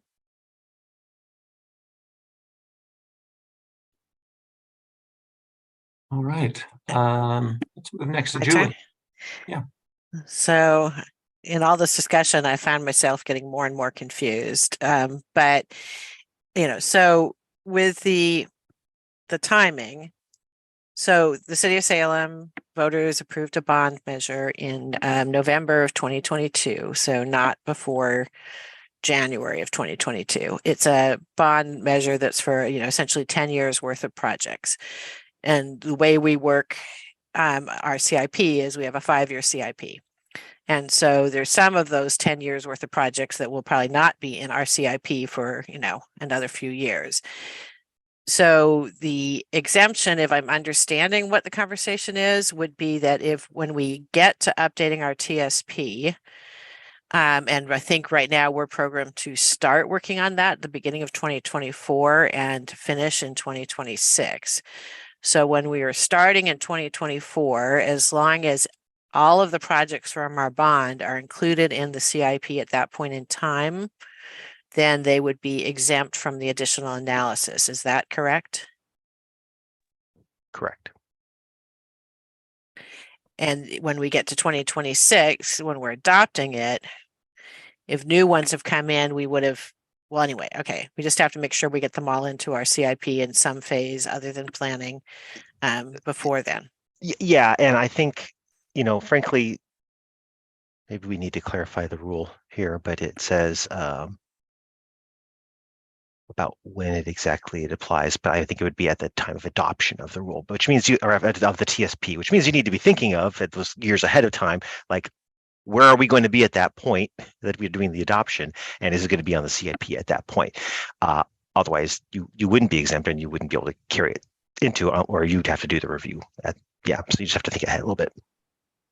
Okay, and then I echo what I think I heard Joseph saying, just about the whole development side of things. I mean, it's one thing to know that we have these projects funded, in our bond measure for the next 10 years. It's another thing to have where we have things in our currently acknowledged, TSP, and we are actively making, exacting right of way and, occasionally requiring developers to do, their frontage or maybe some offsite building towards the project in our acknowledged, and we don't control the timeline on that. And so I have some concerns that we are basically setting up to be in a position where development comes back and says, well, hey, we've already done all this and now you guys are like, anyway. I echo that concern. And then my third and final comment, and this comes to something that somebody was saying about the complexity of the 830 process itself. Is there a way to simplify that? I mean, I agree. It's sort of like a mini NEPA, the way it's written right now. And having, gone through the Salem River Crossing NEPA process for, many, many years and $8 million, even a mini NEPA is scary. Maybe there's a way that we can still get at the intended result, but have it be simpler. Anyway, I don't have suggestions on how, but I'd love it to be easier. Yeah, I think, unfortunately, probably some of those, I mean, it depends on what we're talking, the level we're talking about. Some of that's probably outside the scope of this rulemaking. But frankly, I think there's a lot of uncertainty because no one's done this yet, right? This is all new. And I think we're going to be working together with ODOT to be developing guidance on this, and that's not going to solve all the problems potentially that people have with it, but that hopefully will help a little bit. And I think the fact that we're, the TSP guidance work is going to be addressing this as well. That we have underway right now with ODOT, because a lot of these are going to happen as part of a TSP update, which there's a lot of other things that are happening in TSP updates that are new too. So I'm not trying to minimize that, but there's a lot going on there, and I think, but happy to, if there's specific comments on those, happy to hear those too.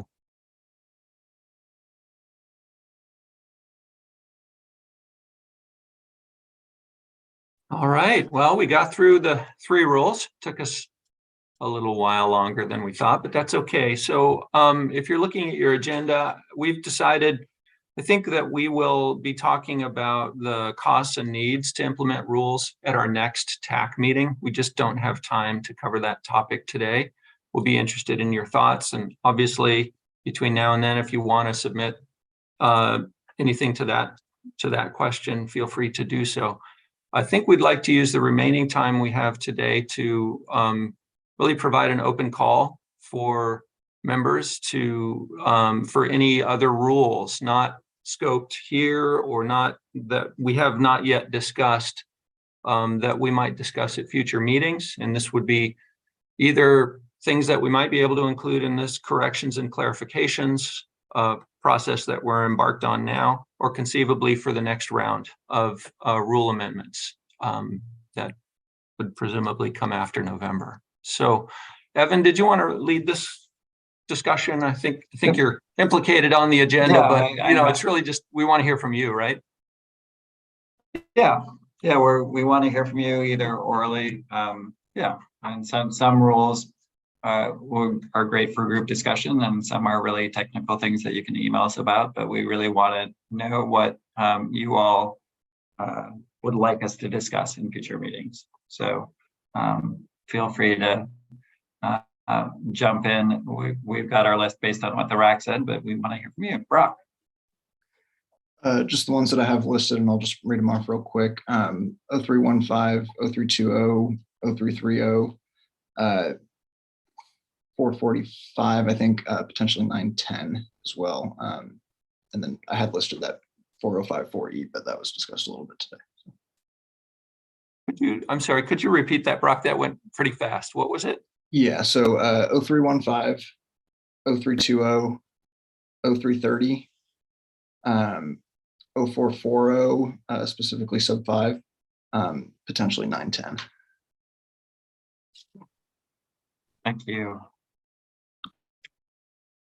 Joseph, I see your hand.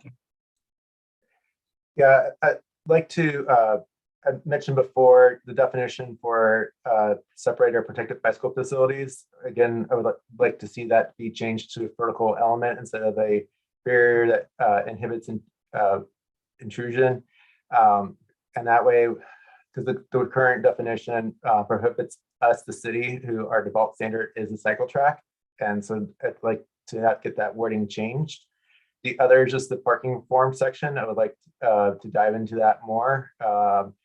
As right now, it's a unfunded mandate, and a lot of jurisdictions, even though there's supposed to be 3 options, it's pretty much 2 of the options are really difficult to implement. And so everyone's kind of stuck with the citywide no parking mandate. And so I would like to look at that, dive into that section of the rule more, especially considering, small jurisdictions like City of Cornelius, who doesn't have, they have a very short budget, so they can't do a drastic parking reform for their city, but also have a real community engagement process on parking reform instead of just this blanket straight citywide no parking mandate. I just really feel like that's unfair to a lot of communities, that we just have a very prescriptive formula, and I still kind of like it to have. And I just want to reiterate, I'm for parking reform, I'm not against it, but we need to have something that is more of an engagement process. And that's the whole point of this rule, is to have more engagement with communities. But we can't really engage when we already have something already prescriptive as a citywide no parking mandate. Thank you. Thanks for those, Joseph. Other folks.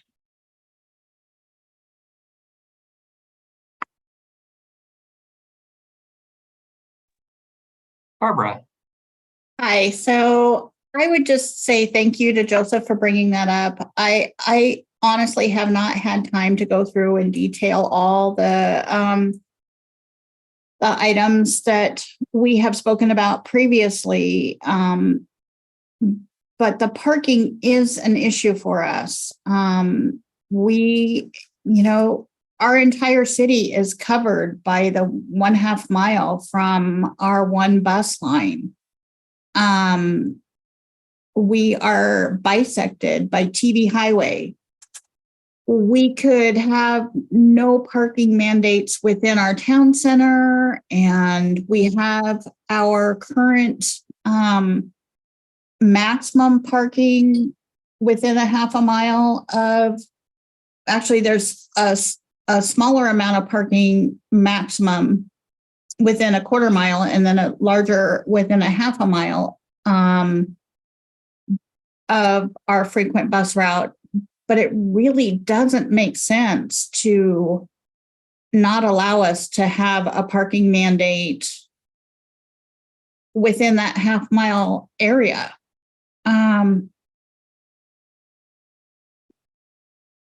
So much of our city is residential, and there are multiple extended families within those homes, and they do need multiple cars because the one bus line does not get them to their jobs. And we are trying to implement middle housing, and as we try to implement middle housing and not being able to require parking for middle housing, because it's all wrapped up in that 1/2 mile, we already see a parking issue in the city. And it's really a livability issue for us.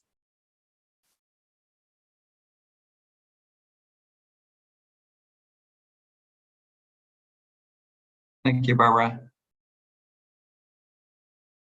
Let me see Phil's hand.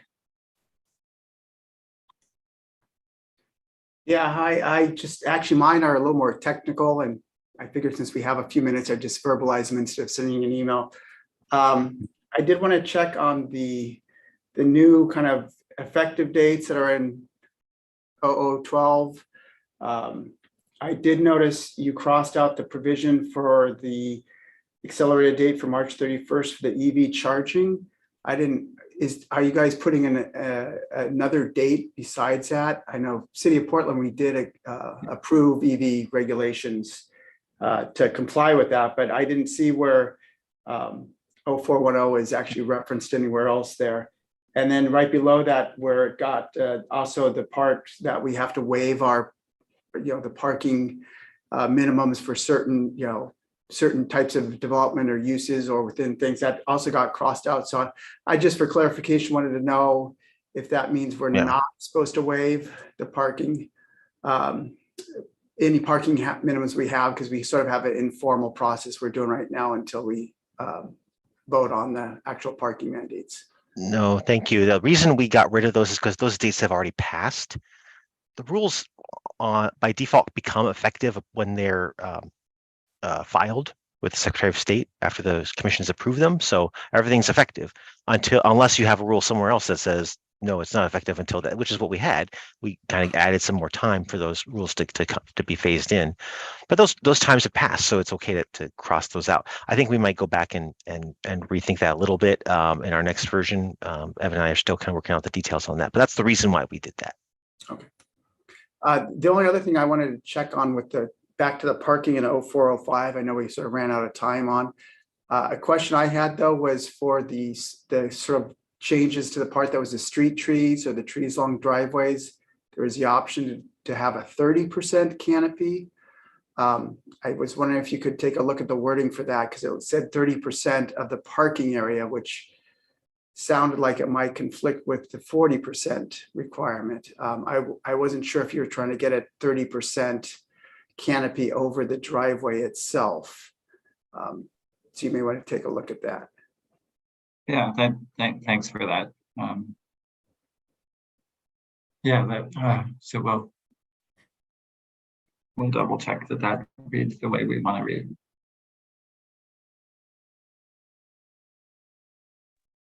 Other rules that people wanted to touch on in future meetings?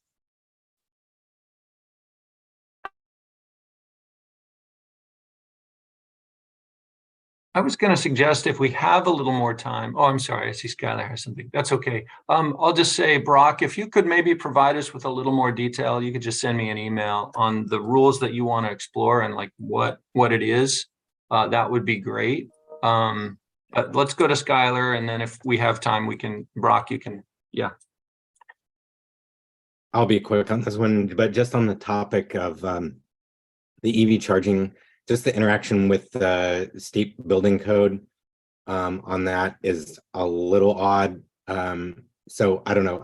I guess I would just suggest maybe looking at that again, particularly around the termination of the conduit, like what constitutes serving a parking space, because the rules aren't really clear. And I think different jurisdictions could interpret that pretty differently. And with the, space needs of chargers, that kind of thing, it just might need some tighter sort of delineation of what it means to actually serve the spaces with electric conduit.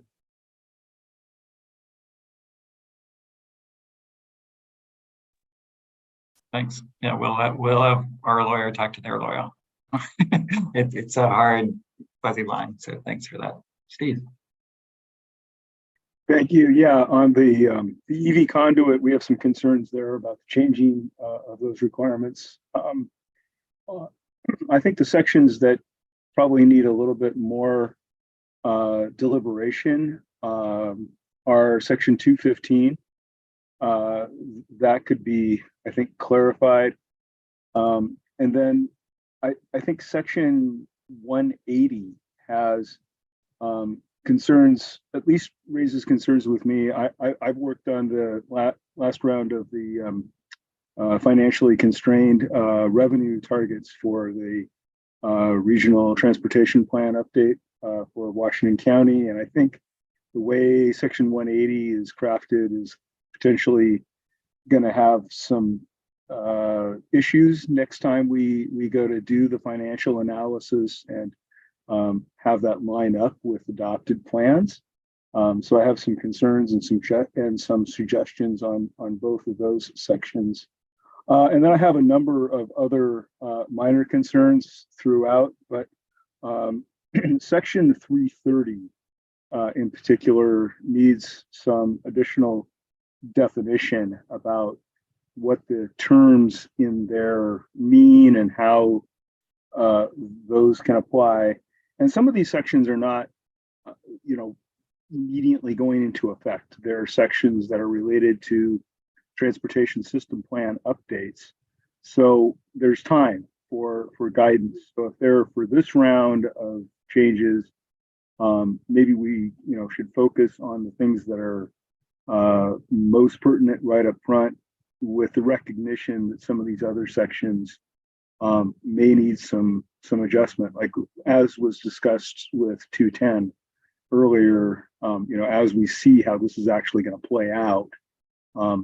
So, think about those kinds of timing sorts of things as well, and prioritizing what we work on. But I have some concerns with the sections I listed: 330, 180, 215, and I think the other one was, I'm looking at my notes here, 810 also I've got several significant concerns about. So anyway, thanks for doing this. I really appreciate it.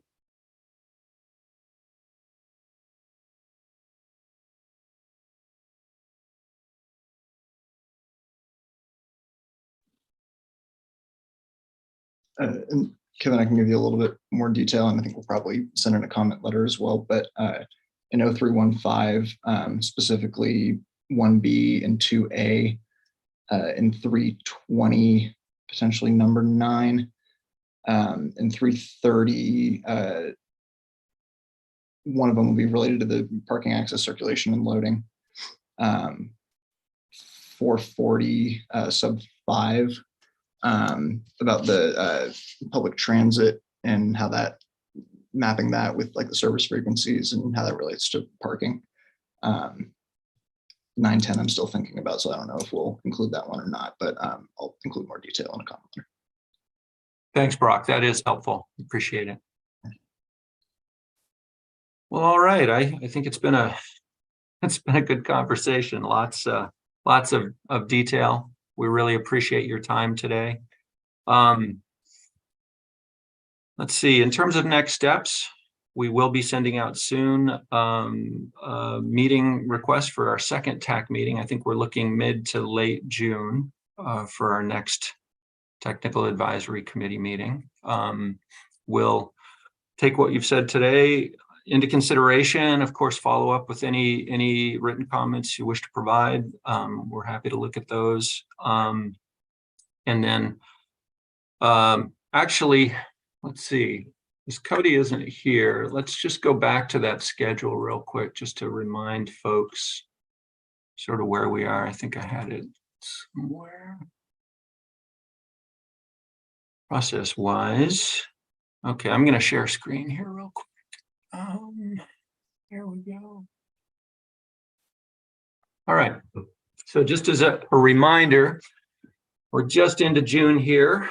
We will be working towards getting our draft rules prepared and published by July 1st. Those go to the Secretary of State, but don't worry, that doesn't mean they're final. It means here's a complete draft of our proposed amendments. That is likely to be with some tweaks. That is the version that will go to LCDC for the hearing in July. We expect comments there. We also expect that the rulemaking advisory committee meetings will continue even beyond the hearing, as well as the TAC meetings, so that we can get a lot of input. September 17, though, is a close of public comment. So that is basically when all of the committees need to end. And at that point, staff will be considering all these comments, folding it into the final rules that we will propose for adoption to the commission in November. So it's an ambitious schedule, but we think we can do it. And we really appreciate your help in this process in getting us there. So any questions or things that weren't answered thus far in the meeting from anyone? And Kevin, just to be clear, Yeah. that doesn't necessarily, I mean, that's for this phase of rulemaking. That's correct. Yeah. There will be, we're going to continue to look at and hold on to things that maybe didn't fit in this rulemaking. In 2024, there's going to be, the housing team is going to be kicking off the ONA rulemaking and any work that we need to do to align with those rules that are going to be coming out of that process, we'll be working on as well. So not done in November. Yeah, thank you, Bill. That's a really important clarification. And so at our next meeting, we'll be talking about the interaction of these rules with housing initiatives, as well as the costs and needs for implementation for local governments moving forward. All right, unless there are any other questions or comments, I think we're good. All right. Thanks very much for your time, everyone. Really appreciate it. Look forward to seeing you next time. Bye-bye. Thank you.